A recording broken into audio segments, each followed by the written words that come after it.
A young man agreed to stay at his best friend's house while his friend was away. It seemed like a simple favor, just guarding the place overnight. But from the moment he stepped inside, something felt different. It was supposed to be an easy night. His best friend had gone out of town and asked him for a small favor. Stay at my place, just for tonight.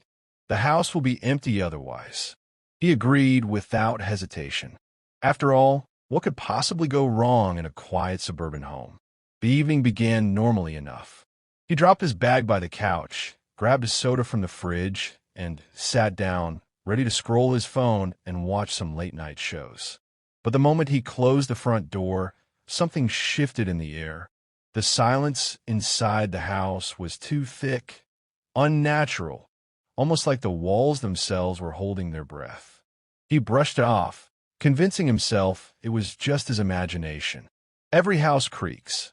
Every house has strange noises, right? Still, he couldn't ignore the heavy feeling that pressed on his chest. It was as if the house didn't want him there. Walking through the rooms to make himself comfortable, he noticed details he had never paid attention to before. The dim hallway lights flickered slightly, the old grandfather clock ticked unevenly, and the shadows stretched longer than they should have. He tried to laugh at his own uneasiness, muttering, "It's just a house. Nothing more."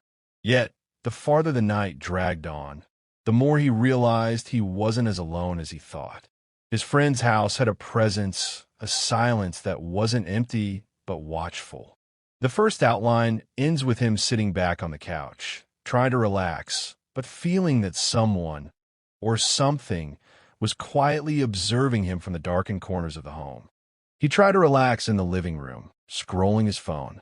Yet the creaking floors, the whisper of the curtains, and the strange chill in the house refused to let him settle. The home felt alive, as if watching him. The man settled on the couch with his phone, determined to distract himself. The television played in the background, faint light flashing across the living room. Yet no matter how hard he tried to focus, his mind kept drifting back to the strange atmosphere of the house. The curtains swayed gently, though the windows were closed. A soft draft seemed to snake through the room, carrying with it an unsettling chill. He pulled his hoodie tighter, brushing it off as poor insulation. But deep down, a small knot of unease was growing. The floor creaked suddenly, as though someone had stepped on it in the hallway. His eyes darted in that direction, but nothing moved. He chuckled nervously, whispering to himself, "Old houses, they always make noises." Still, he couldn't shake the feeling. His friend's house seemed to have a pulse of its own. The shadows seemed darker than they should be, stretching across the walls as if reaching for him. Even the flickering of the lamp beside him felt deliberate, like it was struggling against an unseen force. He scrolled his phone faster, desperate to drown out the growing tension. Social media videos, random news headlines, anything to keep his mind from wandering. But the more he ignored it, the stronger it became. The silence between sounds was heavy, oppressive. His heart thumped against his chest.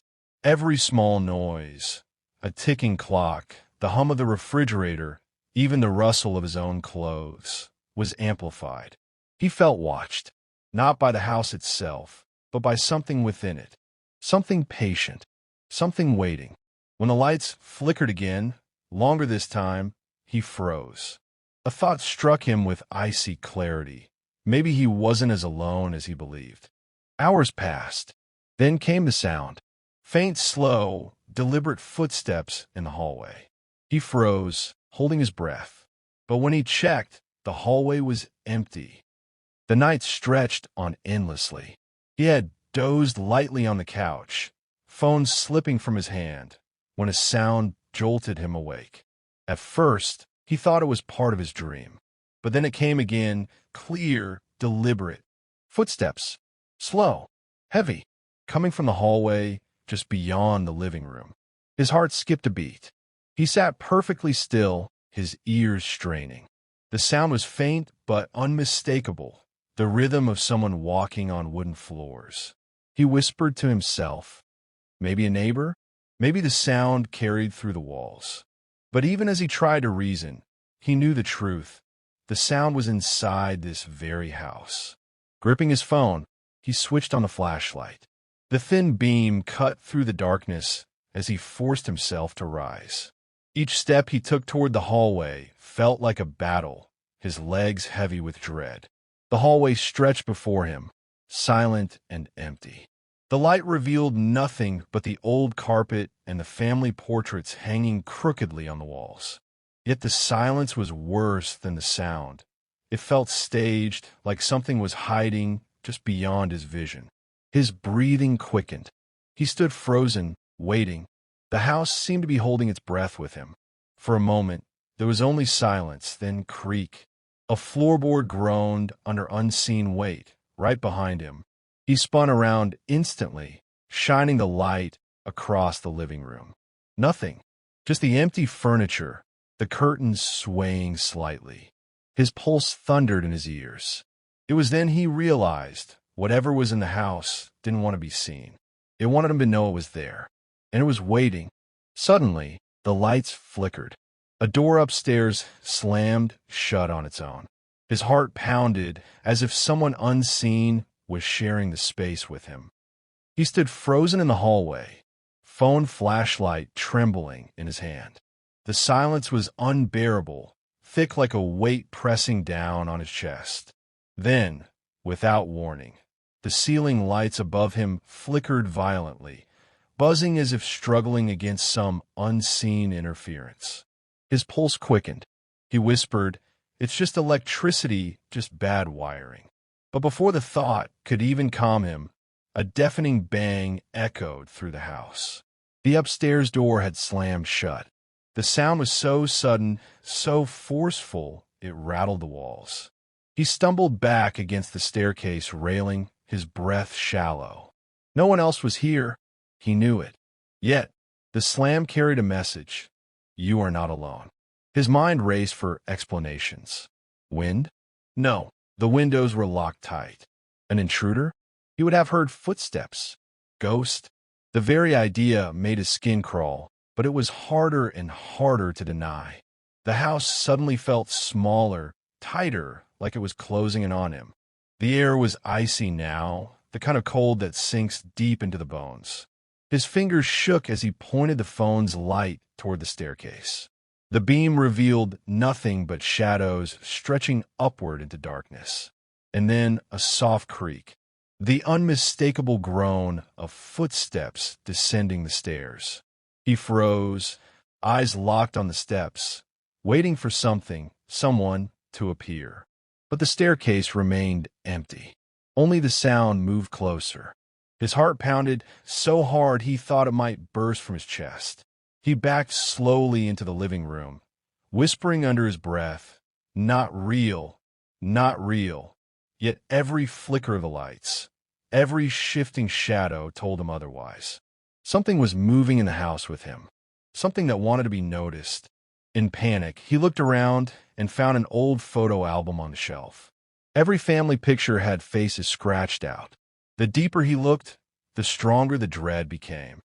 Shaken by the slamming door and the flickering lights, he retreated to the living room, trying desperately to calm his nerves. His hands trembled as he set his phone down, forcing himself to breathe slowly. "It's just an old house," he repeated in his mind. Nothing more. But then his eyes fell on something unusual, a dusty leather-bound photo album resting on the bookshelf. It looked out of place, almost as if it had been waiting for him. Curiosity, mixed with dread, pushed him closer. He pulled the album down, brushing off a thick layer of dust. The smell of old paper and mildew filled the air as he opened it. At first, the pictures seemed ordinary, family portraits, gatherings, birthdays. But soon he noticed something horrifying. Every single face in the photographs had been violently scratched out. Parents, children, even pets, all faceless. His stomach twisted. The scratches weren't random. They were deliberate, angry, etched with force as if someone wanted to erase the very existence of these people. He flipped the pages faster, each one more disturbing than the last. In some photos, the faces were not only scratched, but burned, leaving black holes where eyes should have been. The silence of the house deepened as he stared at the album. He felt as though the faceless family in the photos was somehow connected to the strange presence surrounding him. And then he noticed something chilling. In the last few pages, there were pictures of the very room he stood in. The same couch, the same curtains.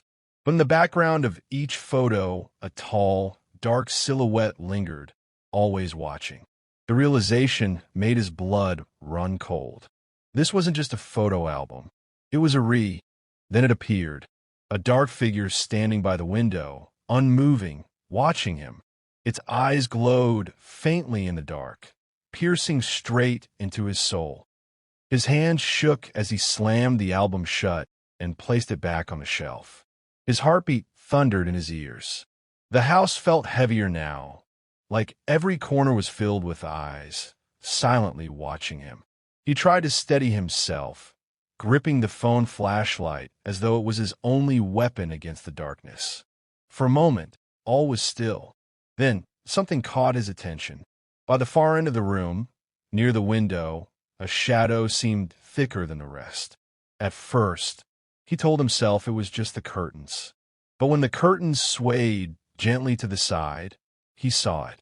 A figure, tall, unnaturally still, its form blending with the darkness, but undeniably there. He froze, unable to look away. The figure did not move, did not step forward. It simply stood by the window, watching him. And then he saw them. Eyes. Two faintly glowing orbs that shimmered in the blackness, fixed directly on him. They weren't like human eyes. They held no warmth, no life. Only a cold, piercing emptiness that drilled straight into his chest. His mouth went dry. His body screamed to run, yet his legs wouldn't move. It felt as though the figure had rooted him in place, holding him captive with nothing more than its gaze. The longer he stared, the colder the room became. His breath clouded in front of him, the temperature dropping unnaturally fast. He whispered shakily, "Who's there?" No reply. The figure only tilted its head slightly, as though curious. The faint glow of its eyes seemed to grow brighter, sharper, pulling him deeper into its gaze. Suddenly, the phone in his hand flickered and died, plunging him into complete darkness. And in that darkness, he knew the figure was no longer by the window. It was closer. Open book outline 7, 335-word script. By dawn, his friend returned, laughing at the idea of ghost stories. But the man's pale face and trembling hands told another story. He stayed alive, but never the same. The night had dragged on endlessly, each hour darker and heavier than the last. He had felt the presence. He had seen the figure, and when the lights went out, he swore he could feel its icy breath brush the back of his neck. Somehow, he survived those haunting hours, huddled in the corner of the living room, too terrified to move, whispering prayers into the suffocating silence. Finally, the first rays of dawn crept through the windows, casting faint light across the room. And just like that, the presence seemed to vanish. The house felt normal again. Too normal, almost mocking him, as if the horrors of the night had been nothing but a dream. But his shaking hands, his pale skin, and the pounding in his chest told him otherwise. He wasn't imagining things. He had been hunted. Moments later, the sound of keys jingling broke the stillness. His friend returned, cheerful and unsuspecting. "So," his friend grinned, dropping his bag by the door, "how was it?" "Peaceful night." The man just stared back, his lips dry, his voice barely a whisper. "You didn't tell me about the house." Confused, his friend laughed. "What do you mean? It's just an old house, man. You're not scared of a few creaks, are you?" But the man's trembling hands clutched the photo album he had discovered. He opened it, showing his friend the faceless pictures, his voice breaking. Who scratched them out? Who was the figure in the window? His friend's smile faltered for just a second. He glanced at the album, then quickly closed it, forcing a chuckle. Old junk. Don't worry about it. But the man saw it in his eyes.